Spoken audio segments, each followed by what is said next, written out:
Bonsoir Minama, c'est Mikael en compagnie de Yonix. Salut. Et aujourd'hui nous allons parler non pas de jeux vidéo mais de Game of Thrones, la série TV. La série TV au grand succès qui a 6 saisons, qui a maintenant 5 ans puisqu'elle a été lancée le 17 avril 2011. Je prends un risque en disant la date exacte mais je pense que c'est ça. Et on va en parler puisque on a envie de disséquer la série. Non, c'est un peu prétentieux dit comme ça mais...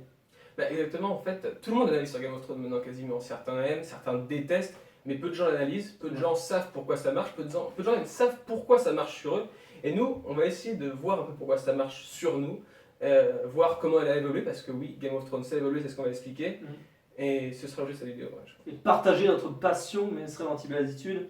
Donc cette vidéo sera remplie de spoilers, évidemment, parce qu'on va revenir sur les 6 saisons, on aura des exemples très très précis à citer. Donc si vous n'avez jamais regardé Game of Thrones, cette vidéo n'a que trop peu d'intérêt, et deux, elle va vous pourrir l'intérêt de Game of Thrones, ce qui serait quand même super dommage, parce que c'est une série qui repose beaucoup sur ses cliffhangers, et que là on va en révéler un certain nombre. Voilà, tout simplement. Donc Game of Thrones, ce qui est important à dire, c'est qu'on a lu les bouquins, tous les deux. On n'est pourtant pas des gros cons puristes qui vont aller dire c'est beaucoup moins bien que les bouquins, c'est deux choses différentes, deux formats différents, deux contraintes différentes, enfin des contraintes différentes, et de la simplification qui a été faite mais qu'on accepte totalement. Donc l'idée c'est pas de dire on fait une comparaison avec le bouquin, l'idée c'est pas non plus de dire ça a changé mais c'est mieux avant. On a des critiques sur certaines périodes de la série, notamment la saison 5.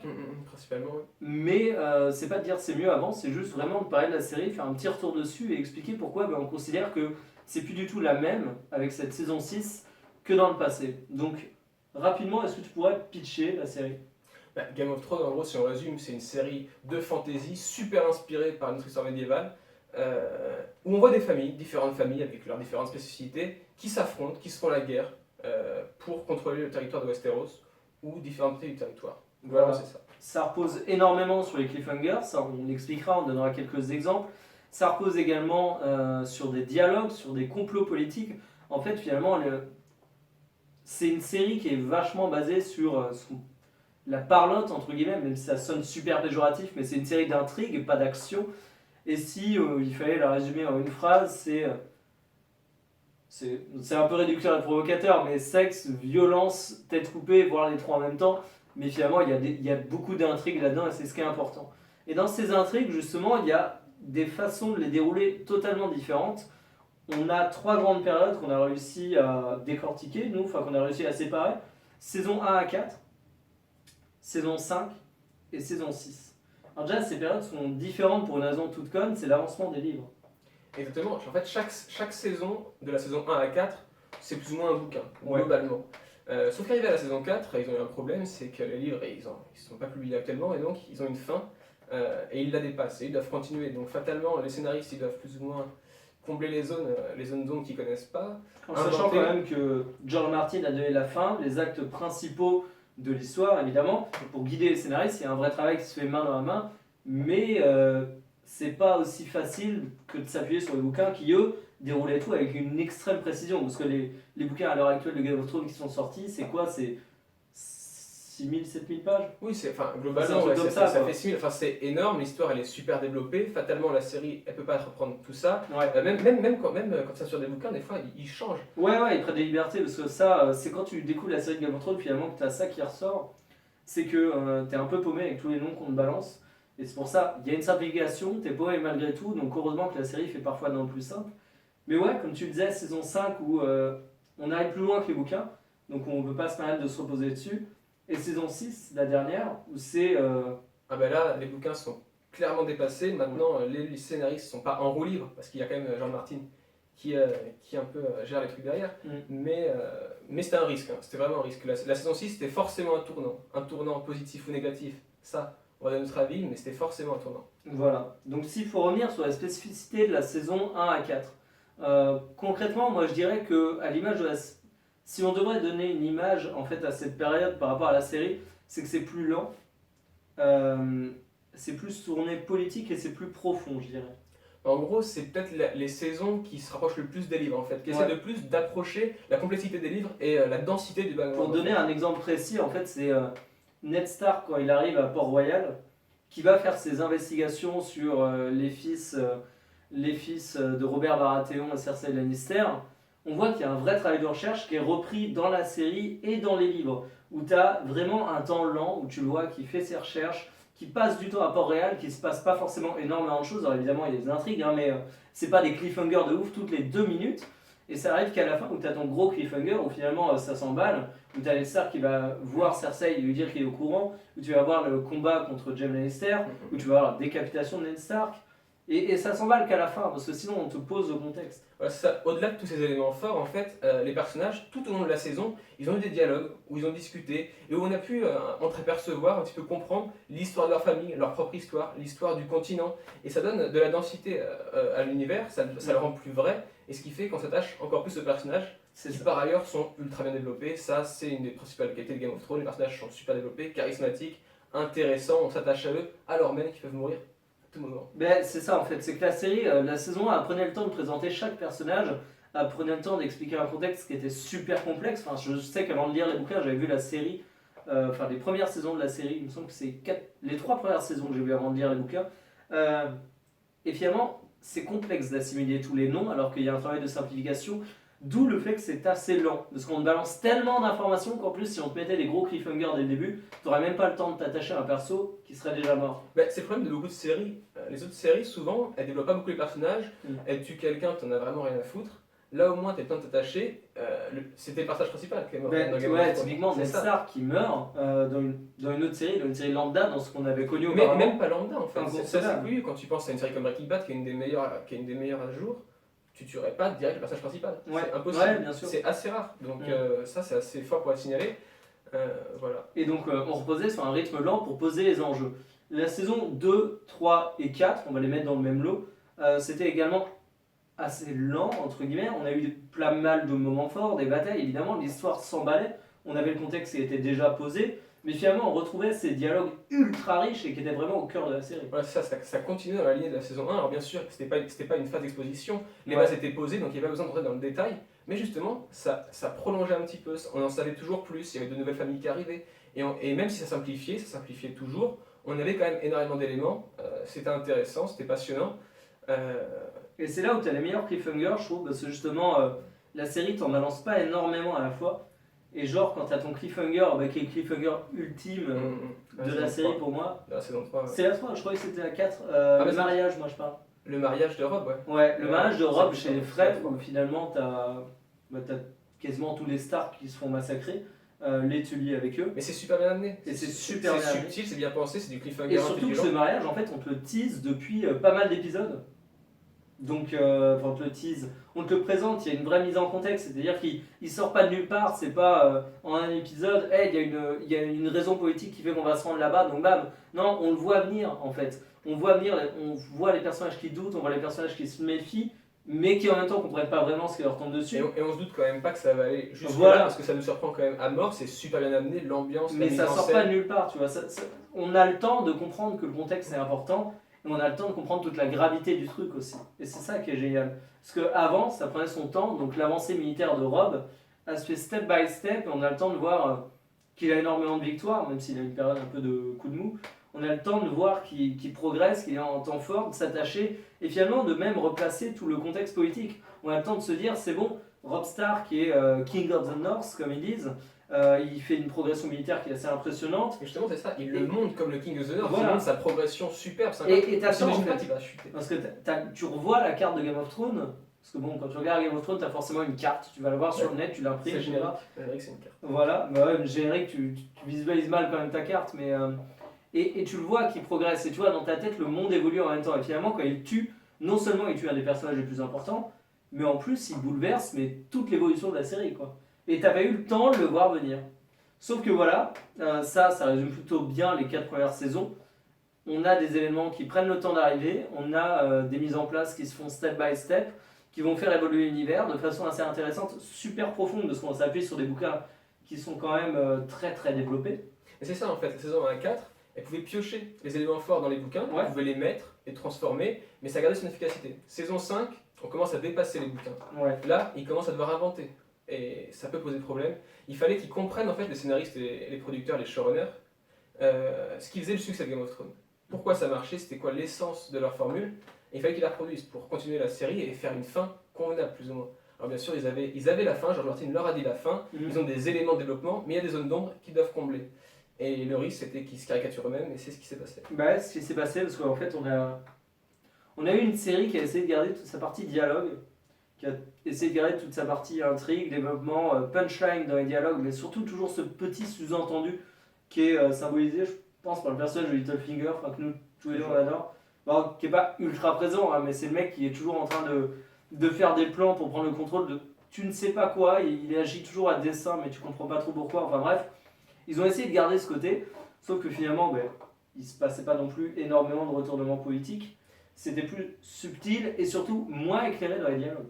Bah, les dialogues en saison 5, finalement, on se demande à quoi ils servent. J'ai pas tous les exemples précis en tête, mais Ça fait c'est meublage. c'est en vraiment fait. du ressenti. Je me souviens avoir vu les scènes défiler, les personnages passer les uns après les autres sans qu'ils disent vraiment grand chose, sans que les choses avancent en fait.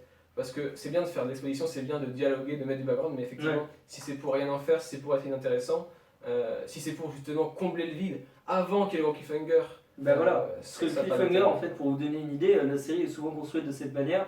Épisode 9 et 10, gros épisode. Mm. Voilà. Et là, finalement, ça a fait dire à pas mal de personnes ah, la saison 5, elle est nulle jusqu'à l'épisode 9 ou 10.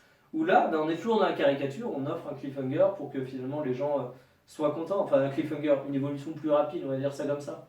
Mais finalement, c'était une saison qui était assez fade. Et moi, ça me faisait assez peur sur l'avenir, comment ils allaient traiter le sans bouc. Même les cliffhangers, effectivement, étaient moins subtils qu'avant, plus gratuits, plus violents gratuitement. C'était un peu Mais dommage. moi, je trouvais par exemple qu'on s'enlisait pas mal avec Daenerys. Où on est de l'autre côté, on n'est pas à Westeros et on est sur la baie des esclaves. Et je trouvais qu'on ramait. Alors, c'est vrai que dans le bouquin, il rame aussi un Mais peu. il y a avec aussi, la série est quasiment meilleure quand même que le bouquin parce qu'on peut. elle. À ce moment-là, Après, ouais. on n'est pas là pour comparer, on peut en parler vite fait quand même, Mm. que effectivement, le passage dans la baie des cerfs, George Martin l'a lui-même dit, il avait tellement développé d'arcs narratifs qui allaient se rejoindre, qui galéraient Dont lui-même, certains qui sont complètement squeezés dans la série d'ailleurs. et pas forcément à tort en fait. Et pas forcément à Mais bon, tort. ça, c'est- Mais ça, faut le dire, en fait, c'est George Martin lui-même qui a avoué avoir galéré comme un fou à écrire cette partie. Mais du coup, la série a galéré également. Et c'était assez chiant, mais la saison 6 a changé pas mal de choses. Donc la dernière saison, la saison qui nous intéresse, qui est arrivée avec beaucoup d'attentes, je pense aussi. Et de crainte aussi parce que finalement on sortait de cette saison 5, Bah, attentes, oui. attends, Ouais. crainte, voilà, qui s'était pour certains un peu assez enlisés, et on pouvait se dire, est-ce qu'ils vont continuer dans cette façon de faire, donc des scènes assez chocs pour un peu réveiller les spectateurs, mais aussi des dialogues assez chiants, les choses avancent pas vite, et continuer dans la caricature, pardon, finalement. Et au final, bah, c'est pas le cas. Mais au final, c'est pas le cas parce qu'ils ont fait un choix radical, c'est d'accélérer drôlement le rythme de la série. Bon, là, on va balancer tous les spoilers. Hein. Ah, d'accord. Concrètement, si on devait récapituler, t'as Daenerys qui a galéré pendant 4 saisons à rien foutre et qui là trouve son armée, trouve ses bateaux, fait une alliance avec les Dorniens, fait une alliance avec Avec les Greyjoy. les Greyjoy. C'est pareil, un truc un peu caricatural, l'alliance avec les Dorniens, t'as Varys qui va à Nord, qui revient en l'espace de 2 Voilà, cases. avant, il fallait se souvenir qu'un Je voyage, caricature un peu, ça mais- prenait tellement de temps, Mais le voyage. le voyage de. J'ai oublié Même son de nom. Ned Stark quand il descend en Port-Royal, je sais pas ce que t'en Voilà, penses. non, moi je pensais à notre monsieur qui veut devenir maître pour la garde de nuit, j'oublie toujours son nom. Ça. Sam, voilà. Enfin, on a pas mal de passages dans le bateau, etc. Enfin bref, tu sens qu'il met du temps à descendre pour aller du mur jusqu'à Vieilleville, quoi. Tu le sens. Alors que là, ben, un cut. Ouais, ils ont compris, une ellipse, c'est parti. Voilà. t'es là, Et ils c'est arrivent la là. fête. Et ça, c'est l'arc Daenerys, mais savoir que ça marche pour tous les arcs finalement. Enfin, tu prends la foi guerrière, tu vois, ils s'enlisent un peu, qui prennent les armes et tout. En une scène, alors absolument magnifique, hein. C'est pas la question. On a tous les mecs de Haut-Jardin qui disparaissent. Alors ce sera sûrement pareil dans le bouquin, je pense que c'est une manière de Ça, c'est un dérouler élément tellement tellement fort. fort, c'est possible que. Mais finalement, dans le même épisode, on a tous ces éléments que je cite avec Daenerys, et aussi les mecs de Haut-Jardin qui disparaissent, alors qu'il n'y a pas d'obligation de les faire en même temps. Ils auraient pu faire la scène de Haut-Jardin qui est, enfin la scène où où la foi disparaît, où les grandes têtes avec Marguerite de Haut-Jardin disparaissent. Ils auraient pu le mettre genre dans l'épisode 9 ou dans l'épisode 8 et mettre après Daenerys dans l'épisode 10. Ils n'avaient pas l'obligation de mettre ça dans le même épisode. Là, ils l'ont mis dans le même et finalement tout va beaucoup trop vite. Dans cet épisode, on a juste Trop vite, tu trouves trop vite ou juste comme il faut? Tu trouves que ça va trop vite quand mais même. trop vite comparativement au précédent épisode. Ah, voilà, ça Après, va c'est autre chose. Non, mais pour donner une idée, en fait, dans l'épisode 10 de la saison 6, beaucoup. il se passe autant de choses Plus que dans possible. une ou deux saisons entières du début de la série. Quoi. Mais c'est ça, alors après on pourrait se dire, vu que ça s'est accéléré, est-ce qu'on perd pas un peu de complexité dans l'histoire? Bah oui, clairement, Clairement. on en perd.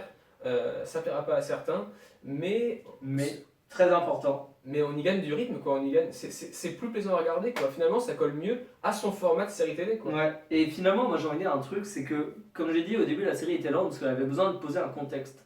Maintenant, elle a posé un contexte. Elle a posé des personnages. Arya, on sait ce qu'elle est. Sansa, on sait ce qu'elle est. Jon, on sait ce qu'il est. Donc maintenant, on peut jouer sur la carte du fan service. Et je trouve que la série fait ça à bloc. Jon Snow, il meurt, on le fait revenir. Ah, soulagement, fan service. Sansa, la pauvre martyrisée, finalement s'échappe et prend sa vengeance. Fan service. Arya qui revient à la fin, épisode 10 aussi. Alors ça, tout est calé en même temps. Qui revient pour devenir une putain d'assassin badass et se venger. Fan service. Mais là, on peut clairement dire que la saison 6, c'est la première fois que la série maltraite pas ses spectateurs, en fait. Ouais. On n'a pas été une seule fois déçus, à moins qu'on adore Tommen. Ramsay Bolton Ou ou Tommen. Tommen. Voilà, mais globalement, Tommen qui se on s'en suicide. fiche, quoi. Il n'y a pas eu de personnage assez fort, et je pense qu'ils nous réservent ça pour la fin. Mais Ouais. là, globalement, c'était vraiment ça donnait tout aux fans. C'est pas décevant, mais un petit peu, mais globalement, ça se Mais- regardait tellement bien. Je trouve que c'est carrément ça, c'est que ça donne tout aux fans. C'est-à-dire que même l'exemple qui symbolise tout, moi je trouve que c'est quand Sansa s'échappe. Elle doit rejoindre Jon au mur. Et ça, on me fait croire qu'il va partir sur le sud. Moi je me suis dit, ah ben truc classique de Game of Thrones, Jon va louper Sansa parce qu'il va partir dans le sud pendant qu'elle part pour le nord. Mais finalement, non. T'as un espèce de. Très très vite, ça se fait en plus. Ils se retrouvent, mais ultra vite. Et je me suis dit, mais c'est tout? Si facilement? Ça, c'est le début de la saison 6, je trouve, essaye de rattraper un peu, je trouve, les erreurs de la saison 5. Ouais. Donc les peut-être 3 premiers épisodes, 4 premiers épisodes, galèrent un petit peu, et après ça accélère vraiment. C'est plus plaisant à regarder. Après, le problème, c'est que est-ce que Game of Thrones c'est fait pour devenir une sorte de bête actionneur pas terrible? Enfin, non, de qualité très très bon. non, bête, très très ouais. bon, mais moins complexe, quoi. Parce que justement, ouais, c'est devenu un actionneur qui est un peu sous le fan service. Et même moi, quand j'en parle avec des gens, c'est ouf, hein, c'est le putain, c'est arrivé et tout. Et tu vois, c'est le c'est arrivé. C'est-à-dire que c'est le truc que t'attends depuis le début. C'est bon, c'est arrivé. Les dragons d'Aenerys, ils sont énormes, ils sont prêts à faire la guerre. Elle est partie, tu la vois sur la scène de fin avec ses 5000 bateaux ou je sais pas combien. C'est bon, c'est arrivé, tu vois. C'est en train de se produire. Et je trouve que toute la série est là-dessus. Enfin, toute la saison 6 est là-dessus. Alors par contre, il y a des trucs qu'il faut saluer. C'est qu'en termes de réa, c'est un truc de fou. Bah, en termes de mise en scène, en termes de moyens, ils ont encore franchi un cap. Ouais. Dans l'épisode 9, la bataille entre Jon et Ramsay, ça a jamais été aussi bon, même dans d'autres séries, télé, même au cinéma. Bah, alors, Moi, je vais m'avancer, Mais par vas-y, rapport à je me mouille. Hein. Vas-y. Le début de la bataille, juste après que Jon Snow fasse une connerie incompréhensible en fait en partant tout seul, le moment où tu as tous les chevaux qui s'entrechoquent et même, je parle pas juste du commencement de la mêlée, mais quand la mêlée commence vraiment et que c'est bon, la charge est passée, tu vois encore des chevaux passer et qui se font faucher. Ouais, je trouvais ça d'une violence mais folle. Et j'avais jamais vu ça. Et tu ressentais l'intensité de la bataille. Même quand tu vois Jon Snow qui est enseveli par des corps Voilà. et des corps, c'est assez fort, c'est jamais vu, c'est pas subtil, on est Ah, ils ont d'accord. pris des personnes exprès pour ça, évidemment. Après, au niveau des réels, on a des changements. C'est pareil, au début de l'épisode 10, ça m'a fait rire. Parce que tu vois qu'il y a une vraie volonté de faire un truc classe. Avec la- Ça marche. Moi, Ah oui, non, mais ça marche. c'est la première fois que dans la Mais- série, mais- quasiment, t'as une nouvelle musique. Mais depuis combien Mais de tu temps vois, quoi quand tu dis actionnaire, c'est vraiment l'idée. Parce que les ficelles sont énormes. Tu dis, c'est passage classe, c'est entre guillemets lent, mais c'est pas lent, c'est très mis en scène plutôt. C'est coupé avec de la musique qui est hyper forte, enfin qui est présente. Tu vois, la musique est vraiment super mise en avant. Et pour une fois, Et c'est t'as mis en 15 scène. minutes classe. Pour une fois, c'est mis en scène parce que Game of Thrones, souvent, ça avait ce côté quasiment pièce de théâtre. Tu mets des personnages, tu les mets dans une pièce, je sais pas ce que t'en penses. Game of Thrones est un jeu Telltale. Non, mais c'est un peu ça. Souvent, Enfin, les Game of personnages, Thrones est littéralement un jeu Telltale. Ouais. Tu vois, la série Game of Thrones, bref. ils se déplacent pas trop, ils restent dans des corps figés. Et là, il y avait du mouvement, ça bougeait, c'était super bien mis en scène. Ouais. Ça montre un peu la volonté des scénaristes de faire plus de spectacles, mais à des fausses utilités, quoi. Mais en plus, il y a un gros problème, c'est que ça, on l'a pas dit, la série doit caler sur 8 saisons à peu près.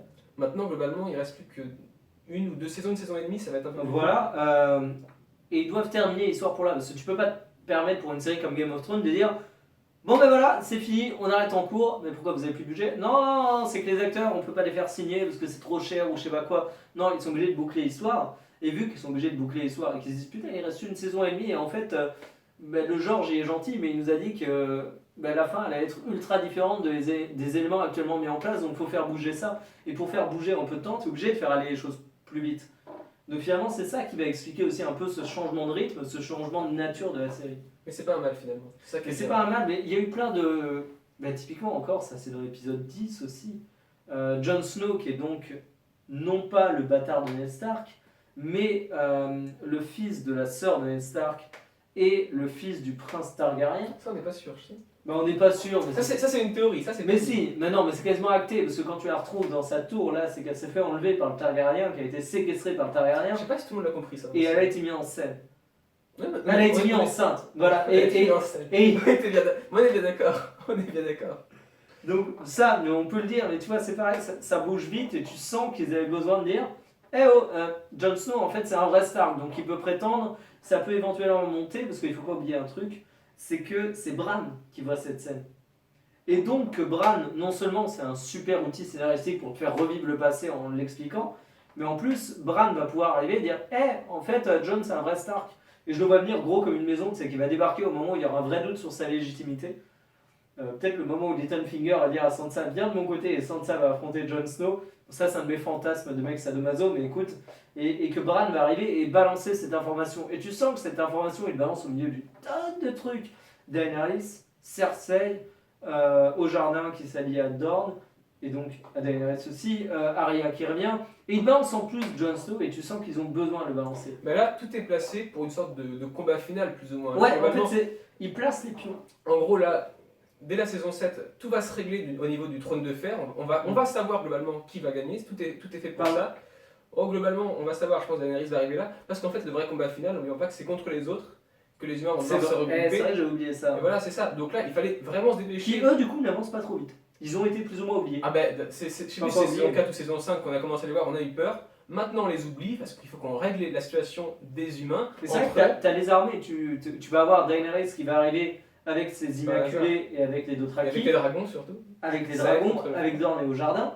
De l'autre côté, tu as Jon Snow et Sansa et Littlefinger qui ont à la fois le Val, globalement, le nord le et Val et tout le nord, effectivement. Et tu vas avoir Cersei qui va avoir tout le reste du territoire parce qu'il est soumis à la couronne et qui, elle, a perdu son fils alors qu'elle vivait que pour ses enfants, qui est plus ou moins mort de sa faute en plus, et qui donc va péter un câble. Et d'ailleurs, petit aparté, mais sur Cersei, moi j'ai une amie qui m'a dit Cersei, c'est une connasse, tu vois, qu'elle voulait que ça, monter sur le trône, etc. Non, Ah non. dans Game of Thrones, les personnages ne sont pas manichéens. Cersei, du début à la fin, elle n'agit que pour ses enfants.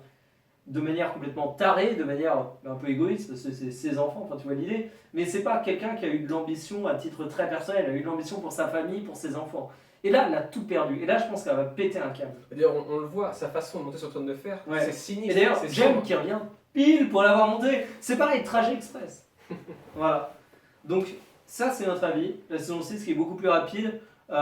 Du fan service. En fait, ce qui fait qu'on a kiffé la saison 6, c'est que on a enfin ce qu'on veut. On a du fan service. On a ce qu'on attendait depuis 5 saisons. Mais si Game of Thrones aurait été comme ça dès le début, ça aurait pas été super bien en fait. En fait, on peut se dire, on va apprécier vraiment ce moment, mais après, quand on va y réfléchir plus loin, on va se dire, non, ça aurait peut-être pu être mieux finalement. Mais c'est pas les mêmes qualités en fait. C'est-à-dire que Ouais, la série ça, aurait pas pu c'est ça. reposer sur ça. C'est ça. Et finalement, si la saison 6, je la trouve bonne, tu la trouves bonne, c'est que Ouais. grâce à ce qui a été mis en place avant.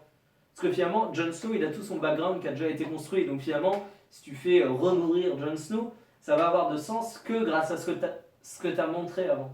Donc voilà, c'est une super bonne série. Cette saison 6 est excellente, mais pas du tout pour la même raison que les précédentes saisons. Elle n'a pas les mêmes qualités, elle n'a pas les mêmes défauts, et on kiffe toujours. L'idée, c'était pas de dire que c'est mieux avant, encore une fois. Je pense qu'il y a plein de personnes qui ont préféré la saison 6 à pas mal de saisons du début. Voilà, et inversement, c'est comme ça, mais en Voilà. tout cas, c'était pour dire que ça avait changé.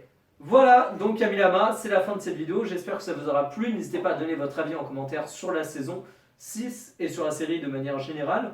Est-ce que ça vous bottait également qu'on parle de série? Je pense pas qu'on en parlera tous les 4 matins, mais c'est toujours bon à savoir. Donc voilà, sur ce, salut! Salut!